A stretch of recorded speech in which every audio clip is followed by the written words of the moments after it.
مسلم کی حدیث 3673 ہے. حدیث کیا ہے کہ کانت طلاق علی عہد رسول اللہ صلی اللہ علیہ وسلم و ابی بکر و سنتین من خلافت عمر طلاق الثلاث واحدہ، کہ نبی صلی اللہ علیہ وسلم کے زمانے میں، سیدنا ابوبکر کے زمانے میں، سیدنا عمر رضی اللہ عنہ کے دور خلافت کے شروع کے جو 2 سال تھے اس میں ایک مجلس کی جو 3 طلاق تھی اس کو ایک تصور کیا جاتا تھا. اب یہ حدیث ہے، صحیح حدیث ہے. اب اس سے یہ مسئلہ ثابت ہوتا ہے کہ اگر کوئی شخص اپنی بیوی کو ایک ٹائم میں 3 طلاق دیتا ہے اس کی طلاق کو ایک کنسیڈر کیا جائے.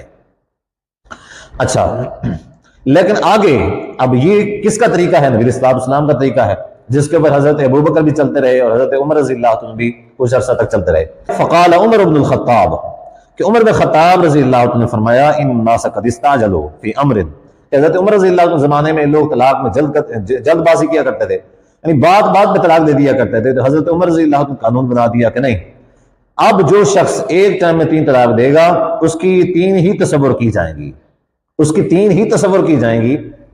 تو پھر ایسا ہی قانون بنا دیا حضرت عمر رضی اللہ عنہ نے. پھر دوسری دلیل کیا دیتے ہیں؟ دوسری دلیل یہ دیتے ہیں، دیکھیں جی پہلے تو نبی صلی اللہ علیہ وسلم کے زمانے میں ایک طلاق ہوتی تھی، لیکن حضرت عمر نے بعد میں تبدیل کر دیا تھا. تو حضرت عمر نے تبدیل کر دیا تھا، اب کیا ہے، اب ایک ٹائم میں جو 3 طلاق دے گا اس کی 3 ہو جائیں گی. تو میں ان علماء سے گزارش کرتا ہوں کہ دیکھیں، آپ اپنے مسئلے کے اوپر غور کریں. غور اس وجہ سے کریں، کبھی آپ یہ کہتے ہیں، نبی صلی اللہ علیہ وسلم سے ثابت کرنے کی کوشش کرتے ہیں کہ نبی پاک کے پاس فلاں شخص آیا، طلق امرأتہ ثلاثا، اس نے اپنی بیوی کو 3 طلاقیں دی ہوئی تھیں. آپ ثابت کرنے کی کوشش کرتے ہیں کہ اس نے ایک ٹائم میں 3 طلاق دی تھی.